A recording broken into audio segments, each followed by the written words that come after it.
Testing, testing, testing, testing. Good evening, ladies and gentlemen. Welcome to Destiny Church. Welcome to Destiny Bible College.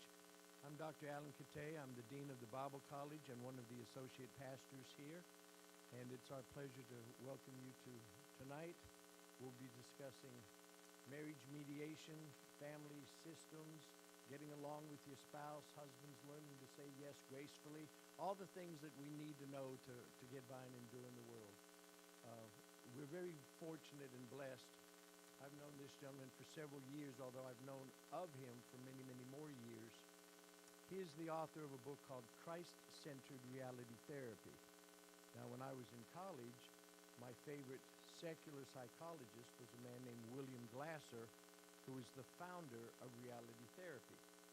And I liked his material and I used his material, but I had to modify it for Christian principles because there were some shortcomings. One day I'm surfing the net for reality therapy. I see this book by Dr. Tom Barnette. And so immediately I bought the book and I contacted Dr. Tom Barnette by email, and he died several years ago. Then I'm searching the net for reality therapy, and I see this book, Christ-Centered Reality Therapy, and there's a website that says Barnum College, and Dr. Tom Barnette is the professor. I said, I thought he died. And then I find out there's more than one Dr. Tom Barnette in the United States. So I immediately contacted him, got together. I've been taking classes with him. We've been associating, developed a friendship. Dr. Tom Barnette is an international figure. He's been on KHCV radio for like 78 years. You know, back when they had tin cans with strings going to everybody's house, he started there. He's written many books, involved with many universities, many degrees. I tell people, I bought a AKC registered German Shepherd, and they told me his paperwork is so extensive. If my dog could talk, he wouldn't have talked to me because he's so. This is Dr. Tom Barnette. He has so many degrees. There's not enough letters to describe it. But we do welcome him and thank him, and I'm sure you're going to find the class very informative, very educational. And he told me that when he teaches, he likes to keep the teaching short. So we'll just figure out what that means, and we'll get started. Dr. Barnette, thank you for being with us. I'll pay you later. Thank you. I think I'm on. Thank you. So, this police officer, this ATF agent, showed up at a farmer's field. He showed up, you know, and he looked at the farmer and he said, "I have a badge that will let me go any place I want on this farm." And he said, "Well, okay, whatever. I don't know what you're looking for, but okie dokie." And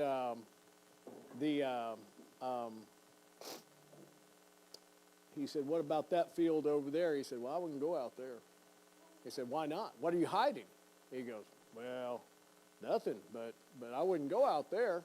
And he says, "This badge says I can." So he jumped across the fence and he went out there, and pretty soon, about a 2,000-pound bull showed up and started chasing him. He was yelling, "Help, help, help." And the farmer looked at him and goes, "Show him your badge."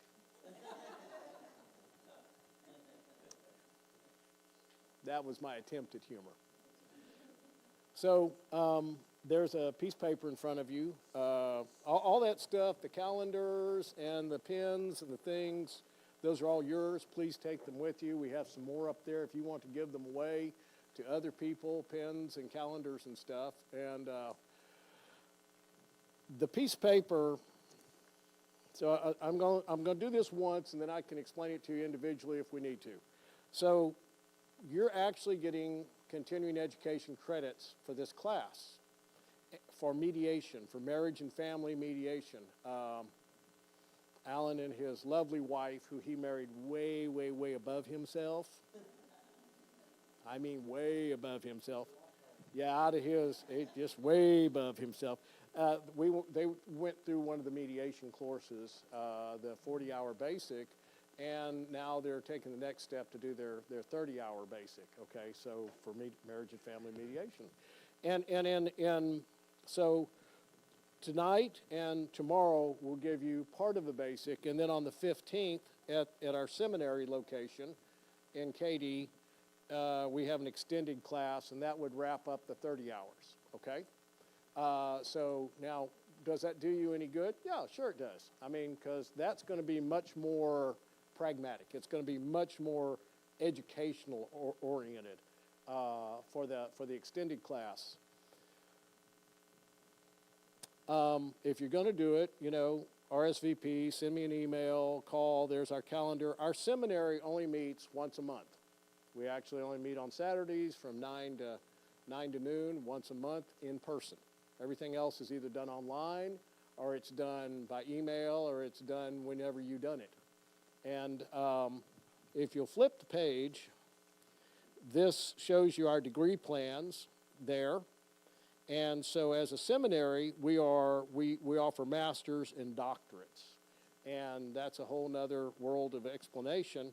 But let me share this with you.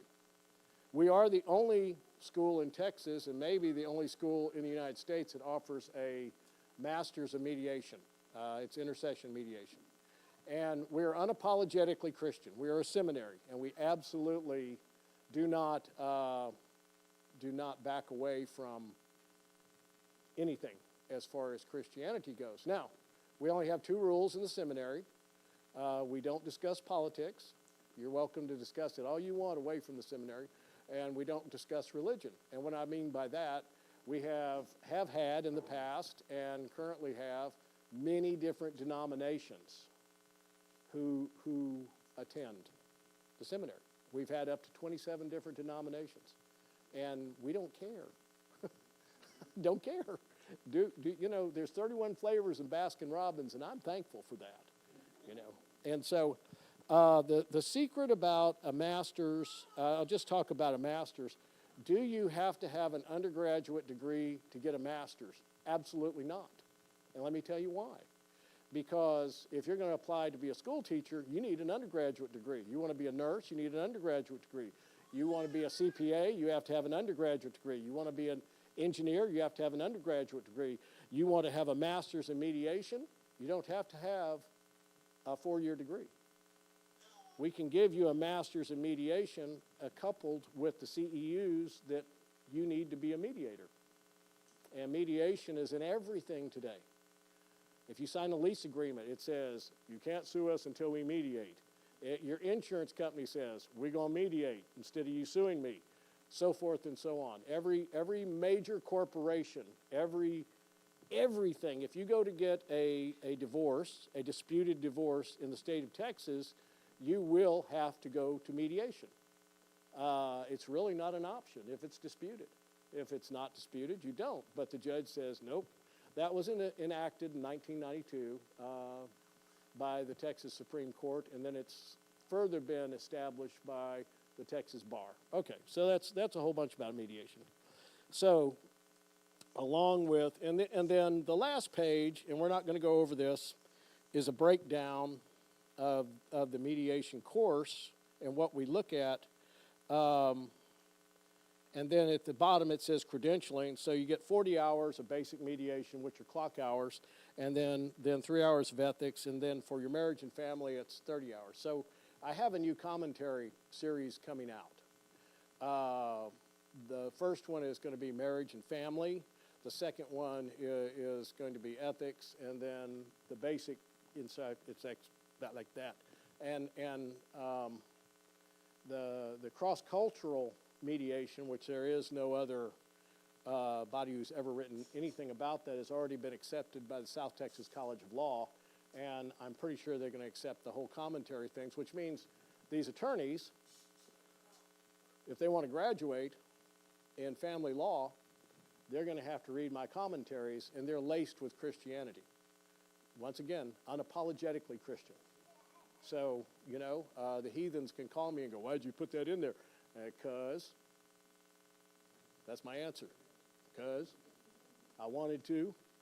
All right, we're going to be using this as our primary text this evening. They're over there. They cost money, and I need new clothes. Now, let me tell you about the seminary. Nobody associated with the seminary, professors, administration, receive one dime. We don't get paid. It is all missionary, and it is all volunteer.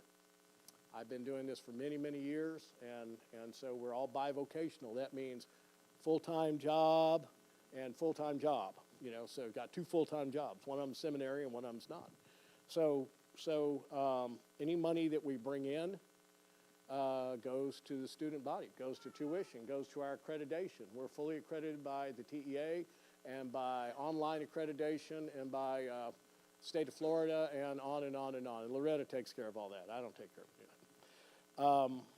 So we have a new program coming out, and this is, I'm going to end my advertisement for the seminary right now. We have a new program coming out, and it's going to be a 4-year degree, fully accredited for ministry only, and it's going to be offered to the people in Moravia and Romania and 2 countries in Africa.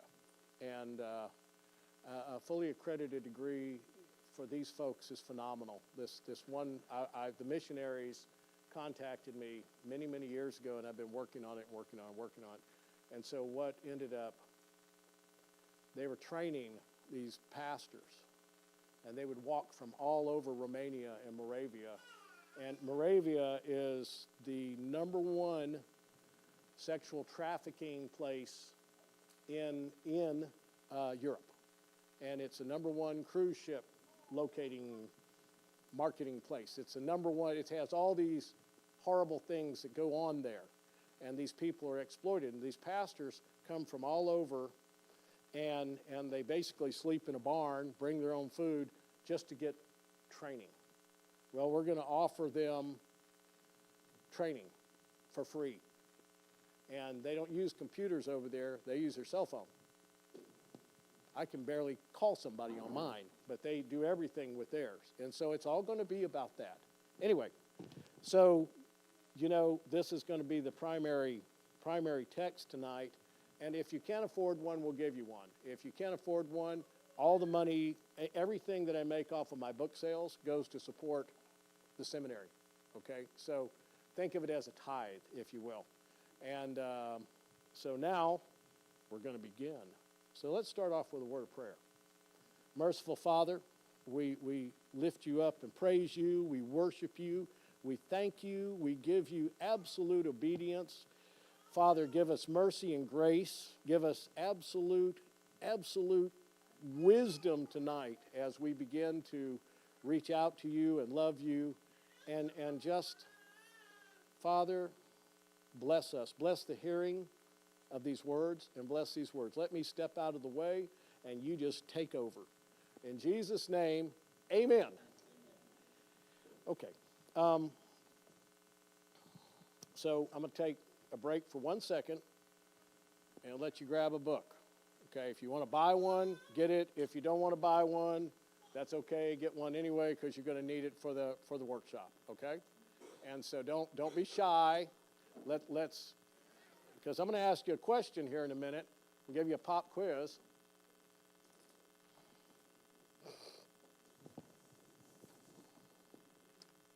You can read it to him.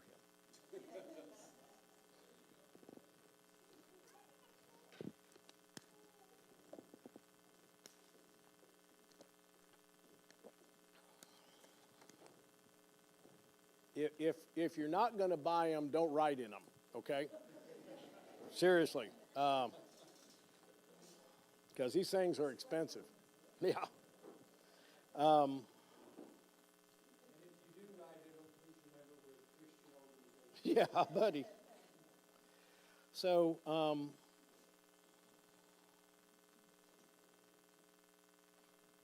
going to have a couple of questions for you here. One of the things I want to share with you is when I ask some of these questions, don't feel obligated to raise your hand. Don't feel obligated to go, yeah, I overslept this morning. No, you don't have to do that, Just acknowledge the question in your heart, and then that way, because if I really want to embarrass you, I can do it. But no. And then in a minute, we're going to actually do some interpersonal stuff here too. So let's get going.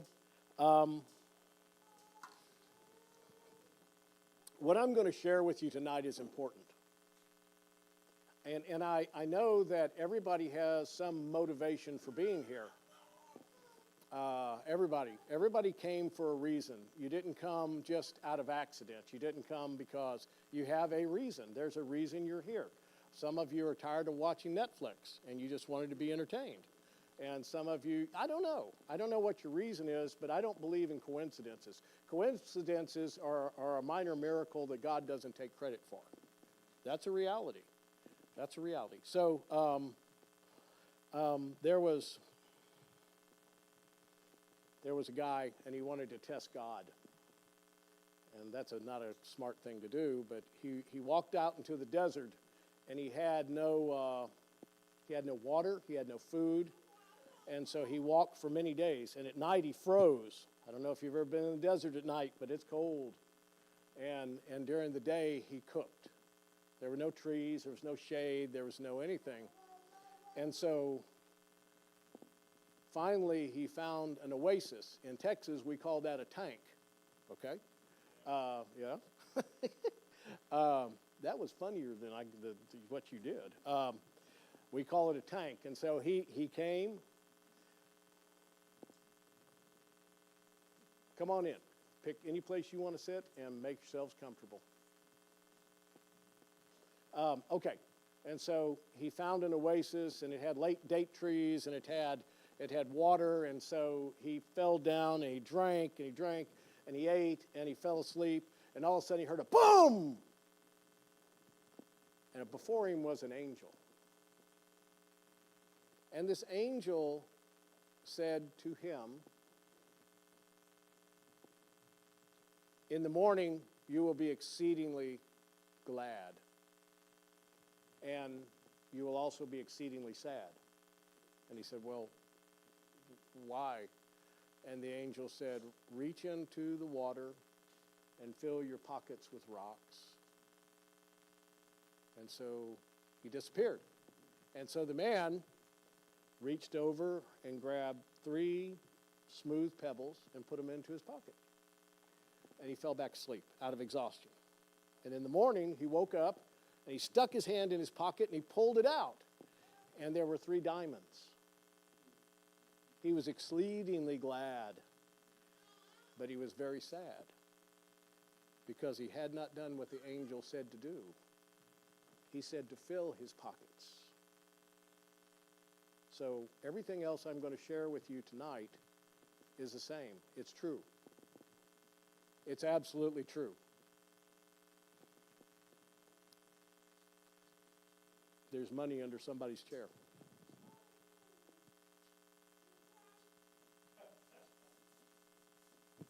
There's money under somebody's chair. Don't be like the man who grabbed 3 spoons. There's money under somebody's chair. Oh, come on, you can do better than that. If I said there's $1 million out there, what would you do? Don't be shy. There's lots of chairs. I don't know.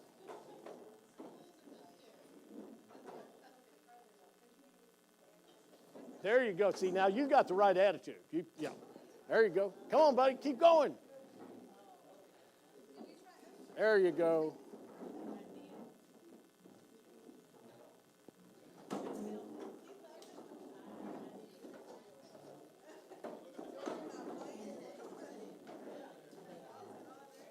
There, hold it up. We have a winner. Bah! Woo! There's only one money. There's 2 ways to be broke. Be a pastor or be a teacher. $1's all you get. But I do want to tell you this. Everything else I'm going to share with you is absolutely the same. It is absolutely the same. When I say it, it's real. So, with that said, let me find I don't know what I did with it. There it is. There. Woo! Here we go. Story time. Ever read The Velveteen Rabbit? So the only person who was kind to him, I'll show you the pictures too. The only person who was kind to him in all of the nursery was the skin horse. That's a wooden horse. All the others were mean. And the rabbit one day asked, "What is real?" And the skin horse said, "What do you think?" And he said, "Does it mean having a thing that buzzes in you, or a cell phone, or a stick handle?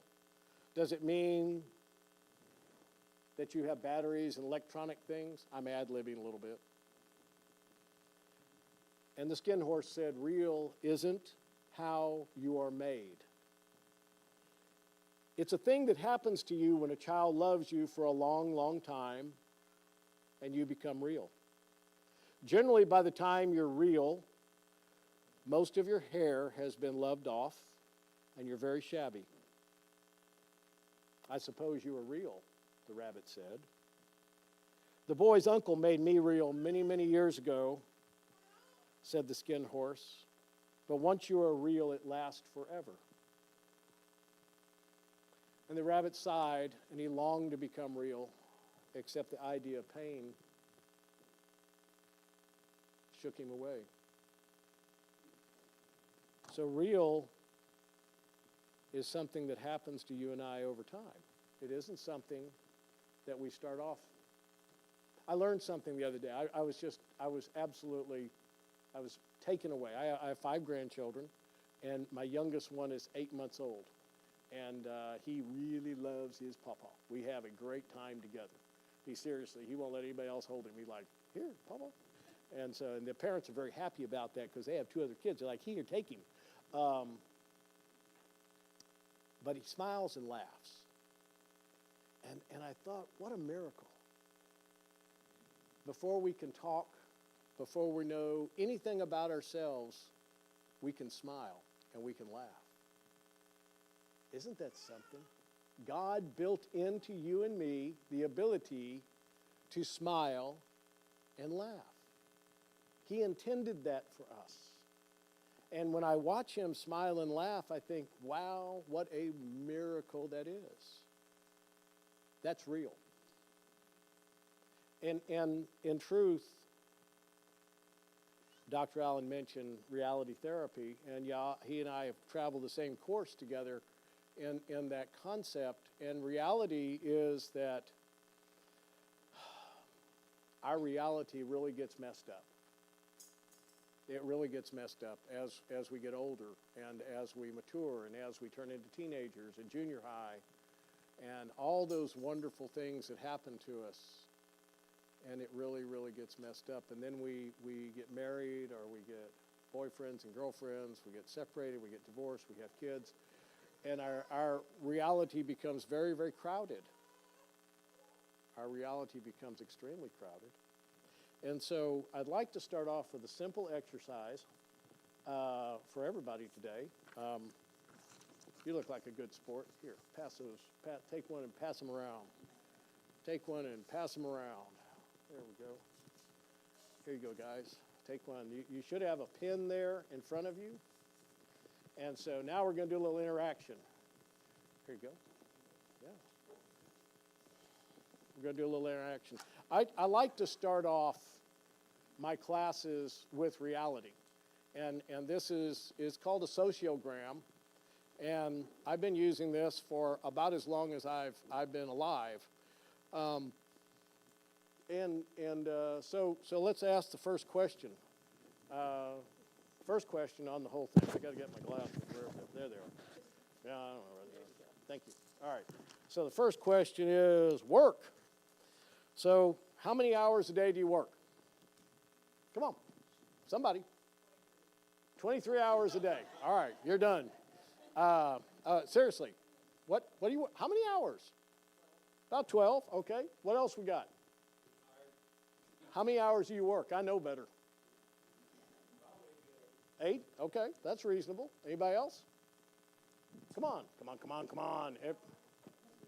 Okay, all right. Well, let's just, for the sake of it, whether you work at home or you work at retired or you work at whatever you do, let's kind of average it to 8.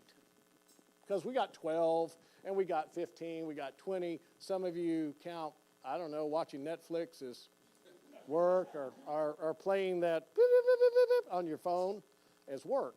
Pastor, how many hours a day do you work? Oh, say, raise it up. Make them feel sorry for you. 13. Okay, 13. Okay, so sleep. What? The older you get, the less you sleep. But so that's a true statement. So how many hours do you think you sleep? 5? Okay, 4 or 5. 4 to 5. Anybody else? 8. Okay. What if we put 7 in that blank? Just kind of that's when, when you've had a rough night and you fall back asleep when you're driving. So, okay. Drive time. I mean, I drive ridiculous amount. I honestly do. I put 60,000 miles on my vehicle a year. I mean, I 2 years and I throw them away. So, I'm not a good example, but drive time. How many hours driving? Yeah, to and from. 2 hours? Wow, you live around the corner. Wow. 2 hours, what do you think? 1 hour? What do you think? You don't drive? 2 hours? Okay, so let's put 2. That seems to be kind of a common thing, and you can, if you only want to put 1, just put 1. It's okay. It's all right. This is not I'm not going to collect them and give you a grade. Meals, do you eat? Okay. So how much time does it take you to cook? How much time does it take you to shop? This is a 5-day week. We're not counting Saturdays and Sundays. We're just counting, So how many hours a day? You shopped. You now have, I don't know. You've prepared a meal. If you have a big family, it takes longer. If you're like Alan, you just throw it in the microwave and hope it doesn't burn. And so, what do you think? Come on, just throw out a number. 3? Okay. Yeah, I mean, going to lunch. You stop to eat, go to lunch, 30 minutes, hour, whatever. Yeah. About 3 hours? Yeah, total time a day. Okay. And computer and cell phone, that does your 48. There you go. Which is a real shame. If you want to get to a teenager these days, take away their cell phone. You can take away anything else, and they don't care. You take away their cell phone, oh, Jesus. They make that noise. So how much time do you spend on a computer and some of it's work-related. I understand that. So, but how many hours a day, non-work-related, do you spend on a cell phone or a computer? So we're not going to, for a day. Yeah, just for a day. 4 hours? 6? Well, you're retired. You play Candy Crunch. That's good. Okay, so let's say 4. Is that fair? Okay, 4? Yeah. Then miscellaneous in a day. Store, doctor, children, events, football games, homework, projects, cleaning the house, washing dishes, scrubbing the floors, folding towels. So how many hours for one do you think that would be? Come on. You don't wash or clean or shower or anything. Okay, you shower, all right. So showering counts. 3 hours? 1 hour? 3 hours? I hear a 3. Do I hear a 2? Hear a 4? 2. Okay, so let's go with 2. Let's go with 2. Let's just be fair about it. And then, so add those up. Just add them up. It says total there. And tell me what you got. 23 hours. 26 hours. Wow, there's only 24 hours in a day. Wow. The reason why I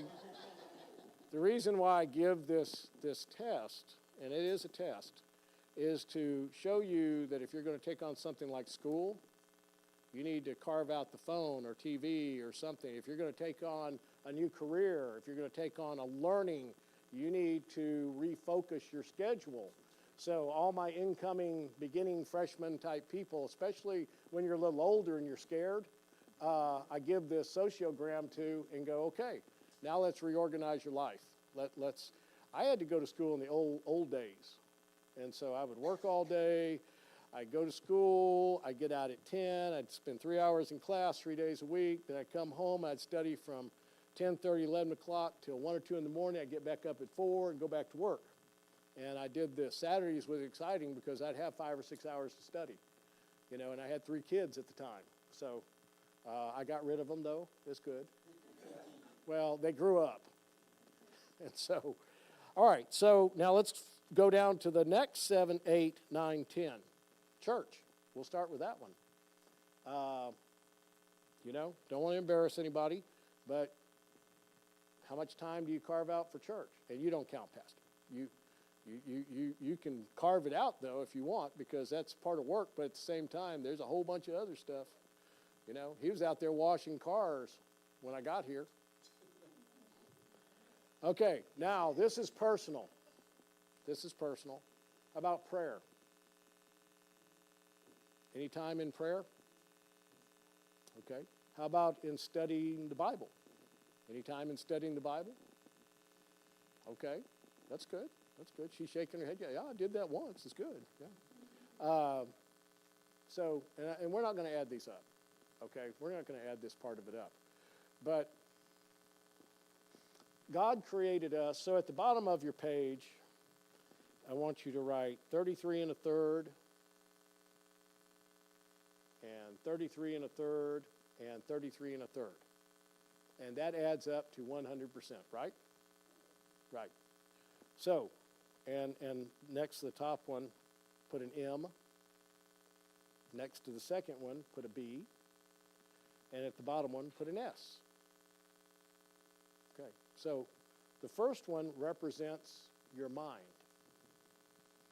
So if you were doing 100%, you weren't depressed, you were happy, you were doing good, you were mentally solid, your education was on track, you were just, mentally, you threw away the Xanax, you're really doing well. So you would say, I'm at 33 1/3, because God created us mind, body, and spirit. We're all 3 components. Body-wise, you would never know it. But I, at one point, was a 2-time All-American. Now people look at me and they go, what happened to you? And I go, I don't know. I got old. So anyway, so body, though, let's say you're 100%. You're physically strong. You're healthy. Your joints are doing really well. Your sleep is good. Everything's good. You're solid. So you get the full 33 1/3%. But we get to the spirit. If you pray, you get a little bit. Pray a lot, you get a little bit more. You pray all the time, you got a lot more. If you read your Bible and you study, you got some. If you go to church, you got some more. If you're worshiping and praising God, you got even more. Now the reality is we're all suffering about 10%, if you're being honest. And I'm including me in that I get so busy being busy with ministry and with things and with helping people that I forget the important parts of prayer and worship and the dynamic. And so the fact is, this is reality. We're back to that what is real. If you got the first two 100%, and we know none of us have it at 100%, but if you did, you're at 66 2/3, You're at 66.6. And on a grading scale in my university, in Barnum Seminary, you turn in a 66.6, you have an F. If you do that in English in high school, you got an F. So forth and so on. And I am well familiar with geometry class. Oh, that was tough. And anyway, but this is the cool part. See, when Lazarus went into that grave, his mind was gone, his body was gone, and Jesus said, "Come out." And the Spirit, whew, rose him from the dead. So, the most valuable part of our life as Christians is the Spirit. Because it can overcome the body, it can overcome the mind, it can resurrect and amplify and unify all the broken parts. It can take that reality and change it. My body can't change much reality anymore, and my physical strength can't change much reality. But, okay, we'll wait just a second. Hi, come on in. How you doing? Pick any seat. No, don't apologize. Don't apologize, but it does cost you more money. No, I'm joking. I'm joking. You can wash my car on the way out. No, seriously. Yeah, sure. So we're going to give you a book, and if you don't plan on buying it, don't write in it. That's all I got to say about that. So if you do plan on buying it, wonderful. You know, that's great. All the proceeds go to the seminary. Okay, so now what I think we ought to do is I'm going to ask the question again. So why are you here? And don't answer. You don't have to verbalize it. But why are you here? That's a question you need to ask yourself. Did you come in tonight expecting to change anything? Or did you come just to soak up knowledge? I have been to so many workshops and so many, oh man. I have shelves of notebooks and things from everything from mediation to accreditation to, oh goodness gracious. And I gave away, I don't know, thousands and thousands of books, enough to fill up 2 church libraries that were really big. The problem is when people go through these workshops, they get all excited and they, oh yeah, I'm going to do it. They come home and they put that book on the shelf, and that's where it stays. So what I'm sharing with you tonight, we kind of went through that, is real and truth, and we're fixing to get into the real and deep truth. First off, you've seen your social gram, so you know what you're doing with your hours. You know where you're going with that. You know how that has affected you. So I'm going to give you a couple of 3 or 4 minutes to either grab a water, go to the bathroom, take a breath, whatever you need to do real quickly. The bathrooms are around the corner, and water's over there. And so let's just take 2 or 3 minutes and come on back. And so for all you people down south, how you doing? I hope you're enjoying this, and I'm sorry you didn't get to participate and get the money. Larry. Hi, Larry. I'm Tom. Tom. Hi, Larry. It's Hello. nice to meet you. Yeah, thank you. And what's your name? Sorry we missed. Hi, Miss Lopez. It's very nice. No, don't apologize. I'm just glad you're here. It took us a long time. Really? Yeah. I need to go get a book for Monica. Okay. You need to sign it.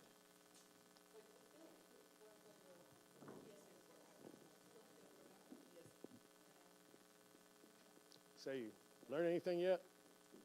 Yeah.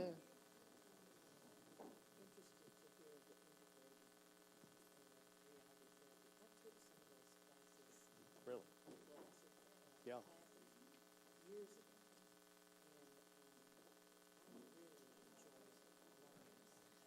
Yeah. Yes, sir.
go, come on. Move it, move it, move it.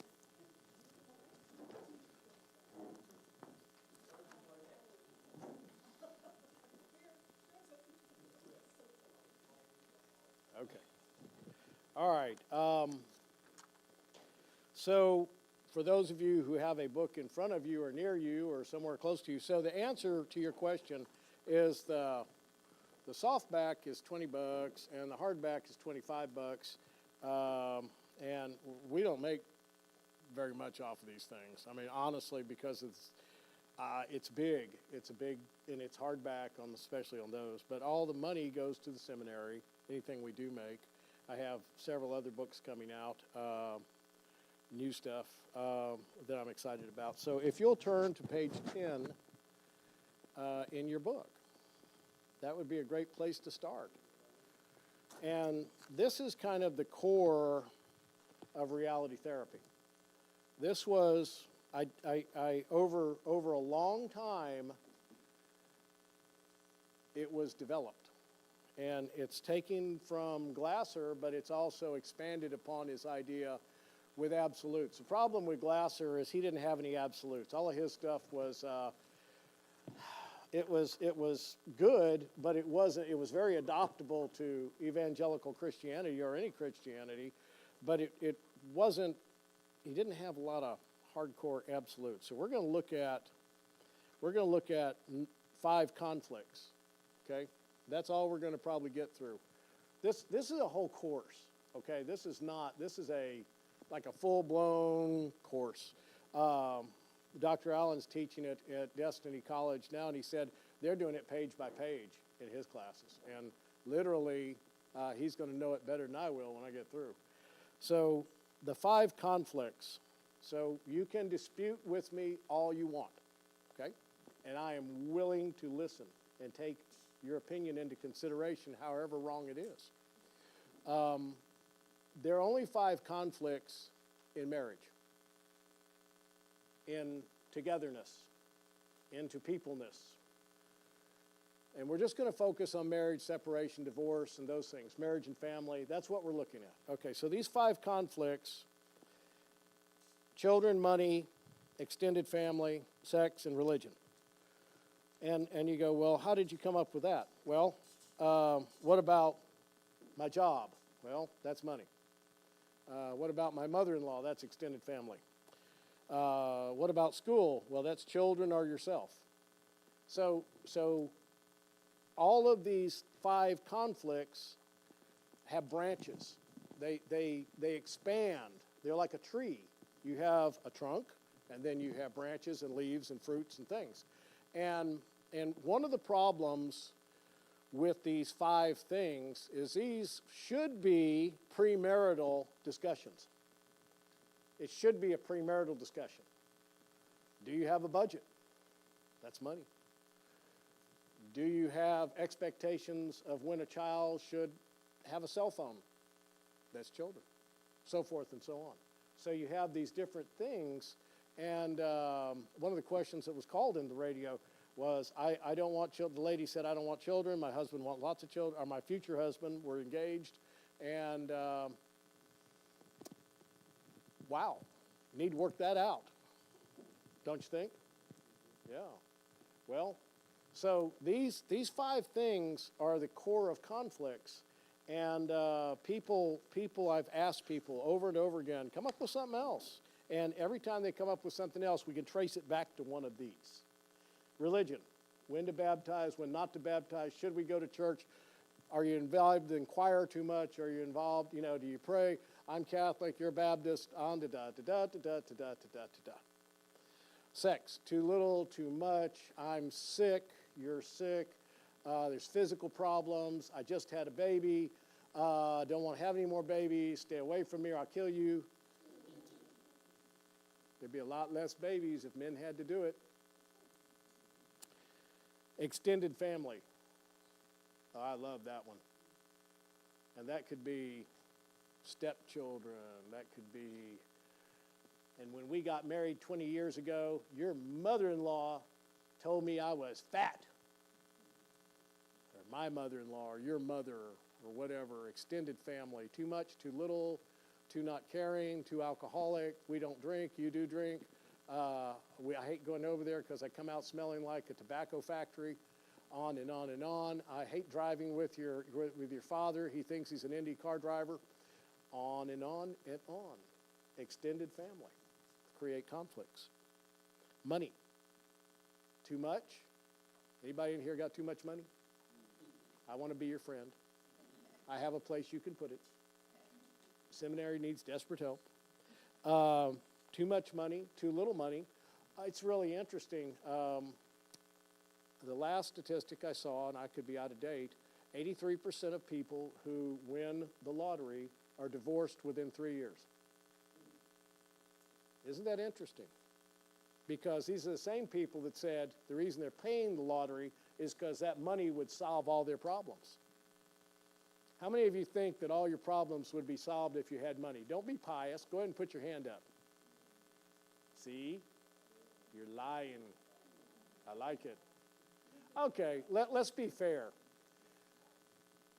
If you had enough money, to pay off all your current debt, house, cars, children's debt, whatever, school, would that solve some problems and remove some stress? Sure it would. And then how long would it take you to accumulate more debt? Yeah, I mean, that's the problem, is our reality always closes in on us. Our reality, and that's where we're going to go to here in just a second. We're going to look at that, and that's going to be fun. Children. Children are the enemy of sex. Just want to tell you that. They are the enemy of lots of things. I love my grandbabies, all 5 of them, and they wear me out. About 3 hours into the whole thing, and I am exhausted. Boy, they got more. I wish I had their energy. And your children, as much as you love them, how many of your children would have, and this is a reality question, how many of your children would their lives be a lot better had they just listened? Yeah. Yeah, don't go do that. Okay, that's good. Oh, and we could all tell stories. How many times did you tell them? I don't know how long they've been alive, kind of thing. On and on and on. So, okay, so with that said, those are the 5 conflicts. And those 5 conflicts have to be resolved because this is a problem. Anybody in here have a car or a truck or something? Yeah, okay. Yeah, what do you think, we walked? Okay. How many of your vehicles have a spare tire? Yeah? Okay. Yeah, I do too. I think.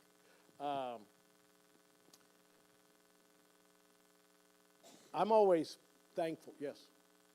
You mentioned the 5 areas of conflict and the 5 needs. The list is on page 37. I'm sorry. Well, it's page 37. I'm sorry. Yeah, thank you. I meant to say that. It even says it here in my notes. Say 37. Then we're going to go to 38. But thank you. I had to say thank you to him. Can you imagine that? Now.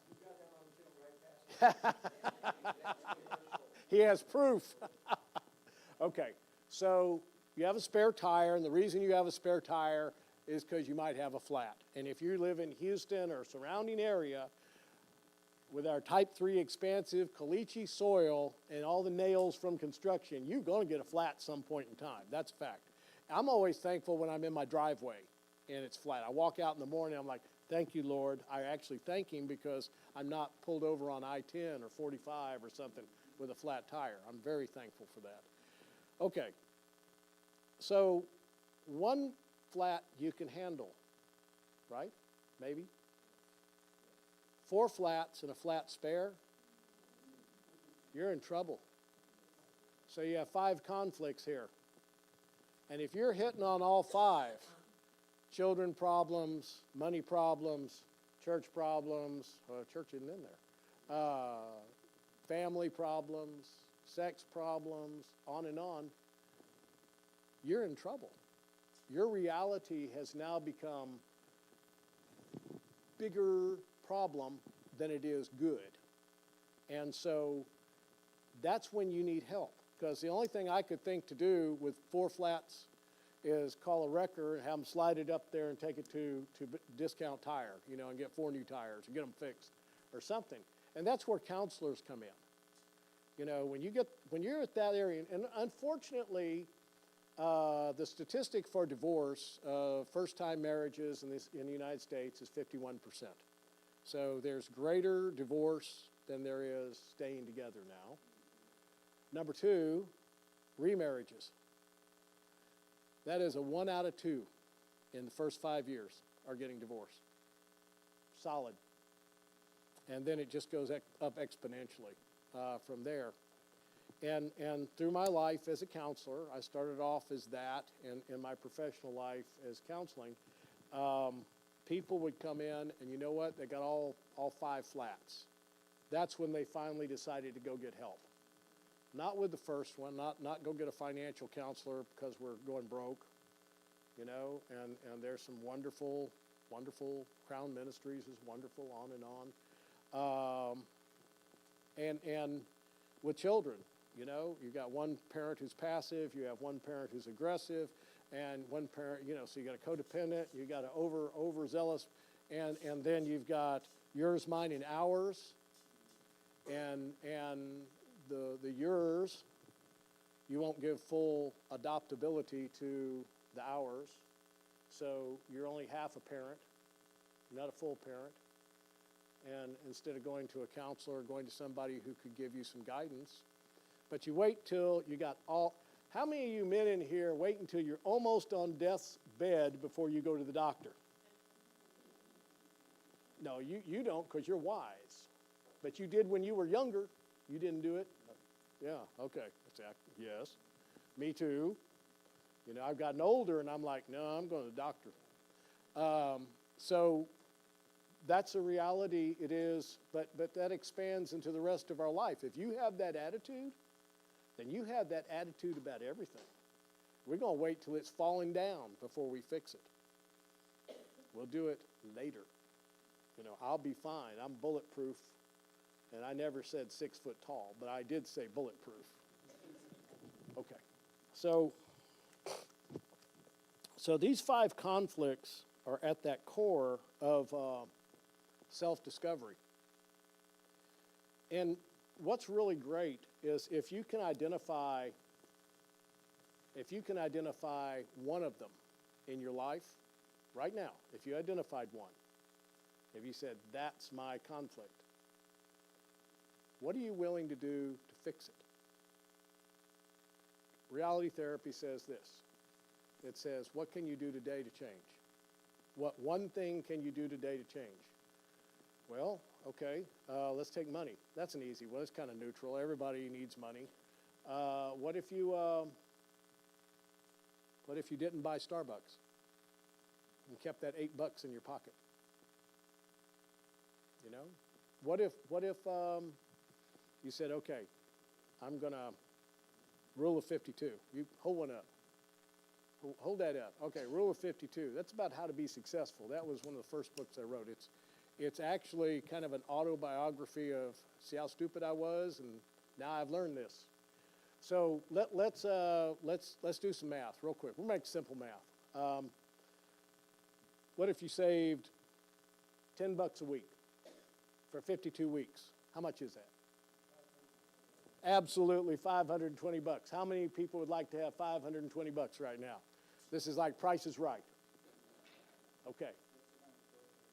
Yeah. Now, what if you saved $100 a week? That would be $5,200. And what if you did that for 20 years? That would be $120,000. How far would $120,000 go to helping you in this moment? Now, how many of you waste $100 a week? Well, you're shaking your head no, but how many of you subscribe to Netflix? How many of you subscribe to things you don't need? How many of you go on to Amazon and order impulsively?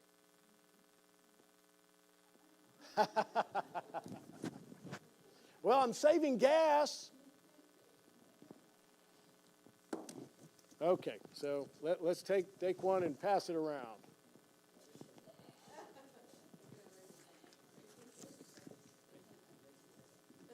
Oh, okay. I'll turn it over to you.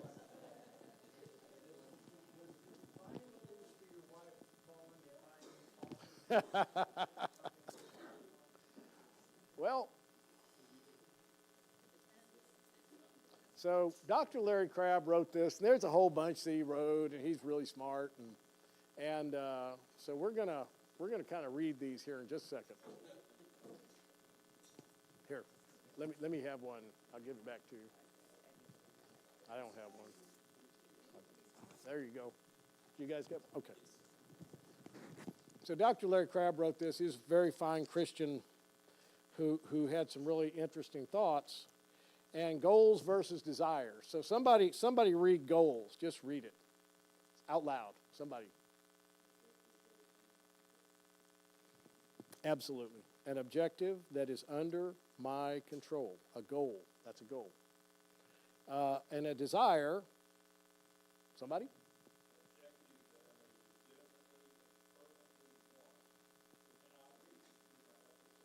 Okay. A goal is an objective that is under my control. I want to get up on time. I want to get to work early. I want to eat less ice cream. Quit buying it. I want to quit smoking. I want to start bathing myself. That's for you, Alan.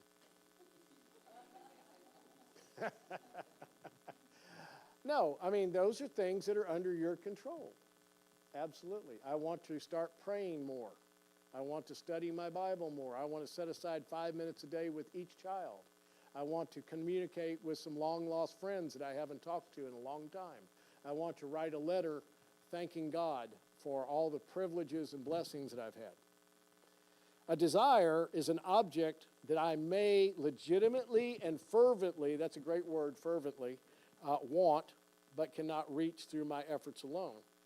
I really, really, really want to eat ribeyes and porterhouse every single day.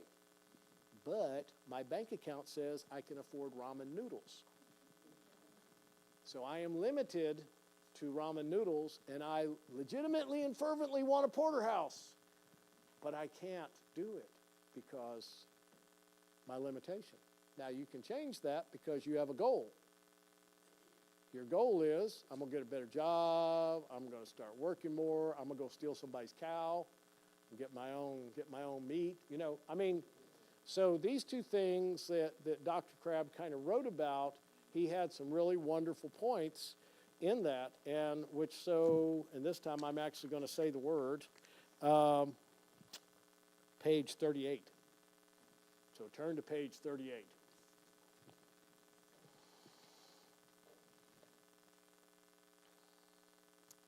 So down there, so it says each person at the bottom of the page, each person has 5 basic core needs. From these 4 needs, all other human needs and wants are created. All of the 5 basic conflicts which are created by these needs, so our needs actually create the conflicts. My conflict is I want porterhouse, but all I can afford, which is money, ramen noodles. So all the needs that you have in your life create the conflict because of your wants. Your wants. Okay, so let's keep reading. These conflicts are all universal to all human beings. So let's pause for just a second on that concept. Now, this is something I want you to seriously consider. This is one of these truths that you need to take full deep breaths on. A mom in Romania who lost a son in the war feels the same pain as you would. There's no difference. Your grief of losing a son or a daughter would be the same as a German or a Russian. When it's time to eat in Yugoslavia, they get just as hungry as you do here in Texas. They breathe the same air. If you cut them, their blood is red. They have appendicitis. They break bones. They grieve the same. They think the same. They feel the same. That's because we're all from Adam. We came walking out of that garden, talking, speaking, naming animals, thinking, knowing how to cook bread with music. We knew how to make fire. Man, it was a question. I got to bake my own bread now. Wow. Wow. Pain is universal. I can't guarantee you that you're going to feel love. Can't guarantee it. I can't guarantee it that you're going to feel sadness. Can't guarantee it. I can't guarantee any of your emotions except one. And this is universal. It's pain. Every person who's ever lived on this planet forever and ever and ever and ever has pain. They feel pain. That's something you share with all people. And it's something in our reality that we have learned to sequester, and in reality, we almost ignore. We're taught to ignore it. Walk it off. Rub some dirt in it. I hope you get to feeling better soon. In the United States, one of the things we least, and it's a sad thing, and we do this in the Christian church. Okay, we had a funeral, it's done. When are you going to get back to work? We don't acknowledge grief and pain. Divorce is the same thing as grief and pain. It is painful and it is grieving. It is a reality. And we look at it now. I don't know if you've ever been in divorce court. Doesn't make any difference. Don't want to know. But I've been there a number of times as a counselor, as witness, and blah, blah, blah, whatever. And it's incredible. These two people are sitting scared to death with their attorneys, and then the attorneys go up to the judge. They all blah, blah, blah, blah, blah, blah, blah, blah, blah, blah, mumble, mumble, mumble. And the judge reads the divorce plea, calls everybody up and goes, hey, everybody agree with this? Yeah. I don't know what it says, but I agree with it, yeah. And the judge goes, done. You're now divorced. That's what happens. There's no room for pain. There's no room for tears. There's no room for exasperation. There's no room for grieving. That's all expected to happen all on your own. And Lord forbid you're in ministry and you get divorced, because we shoot our own. We throw them right under the bus.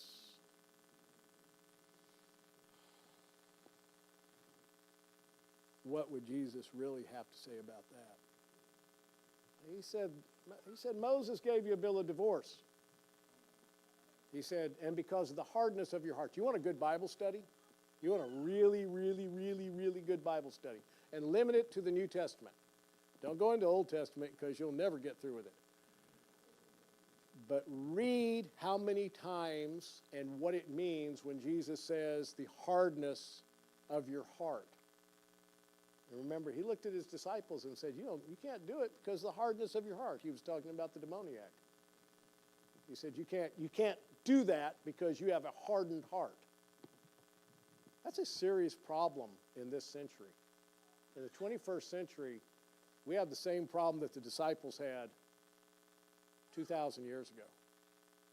And it's a hardness of the heart. Okay, let's keep going on. We got to get down to the bottom of the page. Woo! Hey, we've done number 5 and we've done the bottom of the page. I feel pretty good.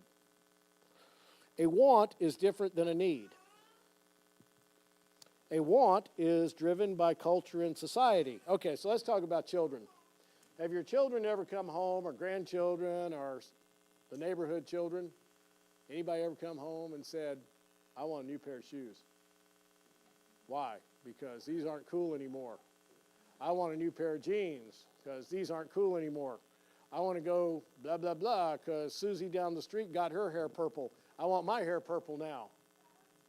Have any of your kids ever said anything like that? I don't want the family car. Not, oh, Lord, thank you for giving me the station wagon. No, I want a truck. Yeah, well, you get a job. No, seriously, a want is different than a need. A want is driven by culture and society. Society has certain demands. It has certain demands. Doctor needs to look like a doctor. Mechanic needs to have grease under his fingernails. A carpenter needs to have a hammer. We look at people and we decide, you know, I own a construction business. That's how I make a living. I don't make any money from ministry. Isn't that interesting? I don't make any money from ministry. But I do make money in my construction business, and when I hire a professional, a lot of times I just walk out to their truck or their trailer, and I look at their tools. I can tell you in a heartbeat. I've been doing this all my life. My dad was a builder. I grew up in it. That's all I've ever done is build. And I can tell you in a heartbeat if they're any good or not. I can tell you, you know, Jonathan, it was funny the other day, we had some carpet layers coming over, and he was all worried because the guy who owned the company was young, and when he calls them cotton tops, that would be like me. He said, when I saw the two cotton tops hop out of the truck with their tools that looked like they were from the 1930s, said I knew I had nothing to worry about. And he's right. There is no substitute for experience. Not in that business. You don't get it out of a book, you get it out of experience. Marriage is refined by experience. Isn't that interesting? And there's good experiences and bad experiences. And there's loyalty, there's devotion, there's wants, and there's needs. And sometimes we have to bend what we want to facilitate somebody else's need. But if you do that too often, then it becomes a problem. So let's read the second part, next one. Okay, here we go. A need is an individual and naturally occurring process. I need to eat. That's sincerely a naturally occurring process. Voila. Now, I am limited by my budget, which is money. I'm also limited because I can't cook. I live by myself and I can't cook. So the microwave and me are buddies, you know. And I make tea. And Pastor, if we open that door, would it help the circulation in here? Okay, all right. She's back there about to faint, you know. We'll just de-stuffy the place. And I just wanted to see him get up and work. Okay, so let's, all needs are natural, and you're born with every need you'll ever have. And that's the same thing as the conflicts. You need Jesus. Let me prove that to you. Anybody ever proved that to you before, besides yourself? We know we need Jesus. If you're a Christian, you know you need Jesus. If you're not a Christian, I'd like to talk to you after we get through here.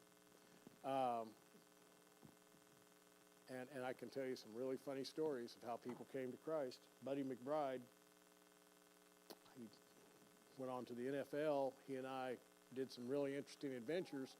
I was up in Cisco, Texas, and Buddy was a heathen from hell. He'd heathen. He'd take a whole can of Copenhagen, put it in at one time, and drink a bottle of whiskey and chase every girl on the campus. So we're at Cisco Junior College. And I'm sitting up in his dorm room, and he said, and I was talking about Jesus. I was going to Howard Payne at the time. He goes, I don't believe in that Jesus stuff. My parents used to take me to church and blah, blah, blah. He said, you know, if you can knock me out, I'll believe in Jesus. I hauled off and hit him as hard as I could and knocked him into next Wednesday. And when he woke up, we took him downstairs and baptized him on the spot. It was great. Changed his life. I'll tell you a buddy's story here in a minute. He took the same approach. He played for the Oakland Raiders. back in the day when the Oakland Raiders were really, really mean. And he went on to A&M, then he went to Oakland Raiders and so forth and so on, and we stayed fast friends. Well, he got involved in building missions overseas. And he would take his football helmet and he would go up and down the locker room and make these guys pull out cash and checks and Rolexes and everything else. And that's how he funded it. Isn't that great? And he's like, because he was a big old lineman. And it was like, okay, if I can knock you out, that was his. and so that's kind of how he did that.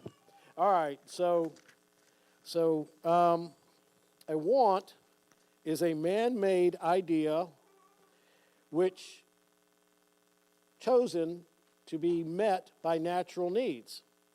So we have a need to drive to work. What we don't need is a Ferrari. I mean, honestly, we don't need a Ferrari to drive to work. What we need is something that's dependable and safe and good gas mileage and get us to work for most of us. I mean, if you're Magnum PI, and some of you are too young to know what that is, then you might need a Ferrari to make your movie, make your show.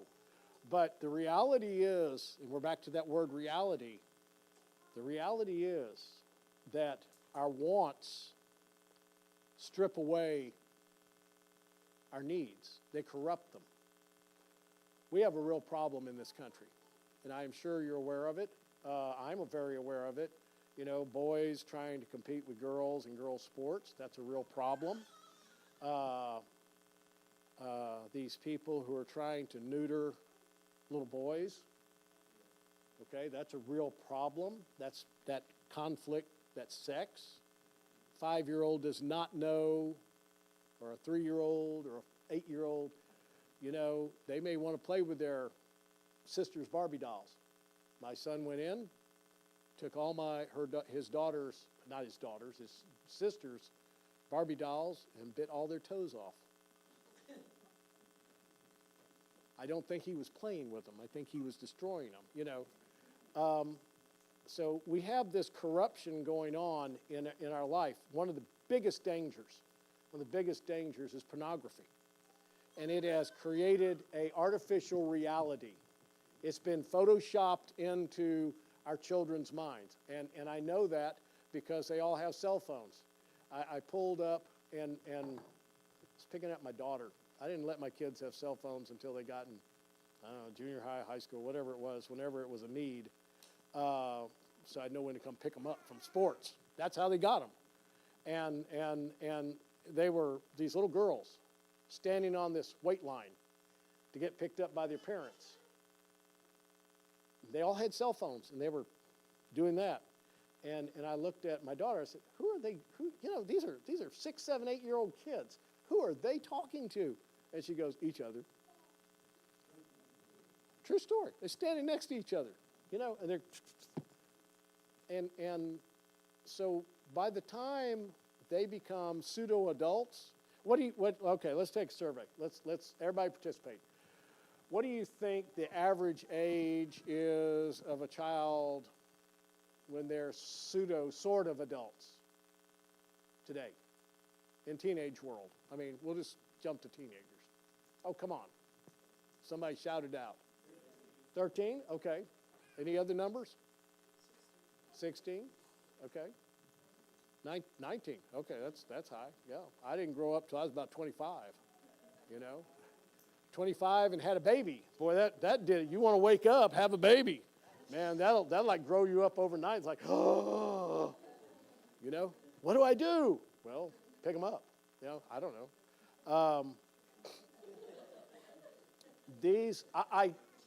I remember the first time I ever kissed a girl. It was like this. I was standing back. I leaned in. She leaned in. We were freshmen in high school. That was it. It was like you're kissing your grandmother. And honest to God, and seriously, these kids, by the time they're 10 or 11 years old today, know more about sex than you adults do. And it all comes from the internet. It all comes from the internet. And society is pushing them all that way. Sex sells. Commercials that are sexy sell. Sex sells. You don't do your kids any favor by giving them cell phones and by not restricting them. We had one computer. I'm not some great parent, but we had one computer in my home when my kids were growing up, and it was in my office. So when they said, we got to do a paper, okay, that's cool. I'm going to sit right here in the desk. And why? Because I didn't trust them. And they were Christians. They were happy. They were whatever, well-adjusted. We didn't have cable back then. We just had regular old TV. They have access to everything now. If you love your children, watch them. Don't be their friends. Be their parents and their grandparents. Take a good reality and put it into their life. You know, that's what Jesus did. I don't know if you realize this, but he put reality into the disciples' life. He made them, they go, well, how many times should you forgive them? 7 times 7. I've said, you know, Peter, he's going to be all holy. And Jesus goes 70 times 7, which is a whole big number. They didn't do multiplication back then, but he was like, really? That's a whole bunch. So Jesus confronted them with reality continuously. And when you look at hardening the heart, when you make that a practical Bible study, you're going to discover reality there. Because Jesus didn't banter words. He was great. He talked more about money than he did any other subject in the Bible. I don't know if you realize that. He dealt with that reality. Oh, yeah, I love this. Here we go. Good measure, pressed down, shaken together, runneth over, shall come back unto you. Wow, isn't that awesome? That's such a blessing. So the camel traders would leave. I didn't know I was going to tell you the story, but I'm glad I am because I love the story. So the camel traders would leave on the spice trail, and before they would leave, they would take grain and they'd pack it down, and shake it, pack, shake, pack, shake. So they could make it tight, you know, so they could get across the desert.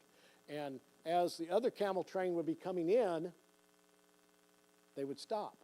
They'd only be like a few hours out of Mecca, or out of Israel, out of wherever, Jordan, wherever they were going. They were only a few hours into the desert, and they would stop, and they would sit there, and they would talk. They would have an overnight meal together. They would share news, like, okay, this oasis is dried up, and Joe the camel trader is selling bad camels.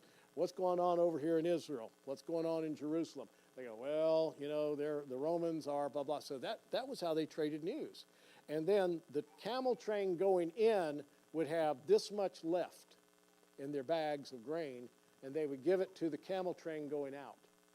And this has been going on for thousands of years. And so when Jesus told that parable, they knew exactly what he was talking about.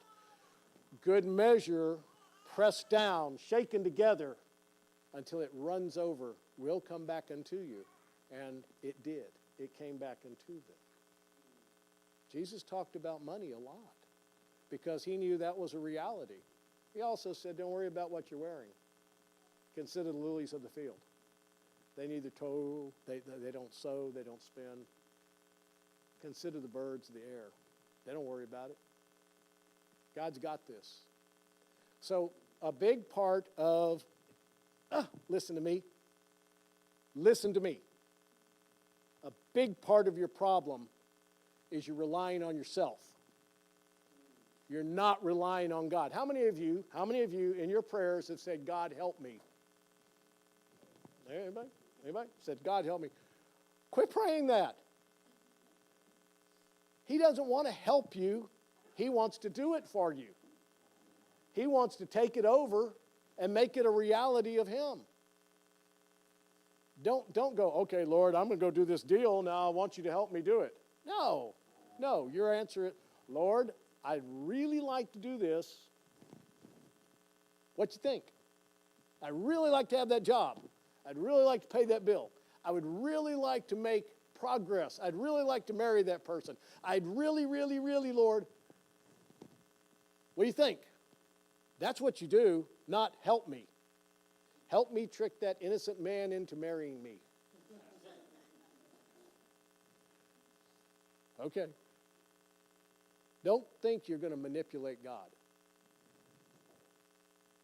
Quit saying help. Get that out of your, get it out of your brain. Don't do it anymore.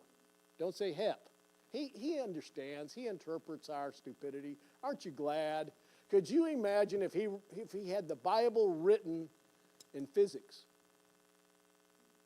Or had it written in calculus or angel speak? What if he did it in angel speak? Wow. No, he dummied it down as low as it could get, and we're still going, I don't understand this. What? Huh? Thou shalt not kill. Let's argue over that for a couple of centuries. You know, so let's keep going. Let's keep going. We're not done yet. Anybody learning anything yet? Yeah, I like that. Yeah, okay, I'm almost asleep. Yeah, I got you. Okay. Last one. A positive neutral need can never become abnormal. A positive neutral need can never become abnormal. Breathing is not abnormal. That's normal to the human condition. Being hungry, growing hair, I don't know, getting sad, being apprehensive, being frustrated, being worried. Those are normal emotions. God did not wake up today and go, oh, Shazam, I didn't know you were going to worry. Or wow, I didn't know that you needed food. I didn't know. I'm so confused I made a mistake. No, that's not what it is. God made you perfect. You are exactly who he wants you to be. And you have the same flaws. He knows all about them. And he knows all about your successes. He knows all about your wonderment. He created you. I firmly, ultimately challenge you to do a little research on this. This is great. I've been researching this for 30 years. Encoded in our DNA is worship. Encoded in your DNA, when you were born to worship. You can go to the darkest equatorial jungle in Africa or Brazil or any place on this planet, and they're going to have a lobster that they bow down and worship, or an airplane, or something. And this has been going on for thousands and thousands of years. When you're watching one of those History Channel things or whatever about Egypt or about Iran or about what, they're always, oh, this was a temple and that was the god Booga Wooga, and they bowed down to Booga Wooga, and you know they sacrificed to Booga Wooga, and they're like 5,000 years old, and we just discovered an older one. That's because encoded in man, God encoded this in us from the garden to worship. And the most abnormal thing we do is not worship. And Satan knows that. So he will do anything in your life. That's why we did the sociogram. He will do anything in your life he can to keep you on that cell phone. Keep you on the computer. Keep watching Netflix. I got channels and stuff. I'm amazed at how many vampire and witches and horror and murder and horror, bad, ugly, bad things that people have to watch.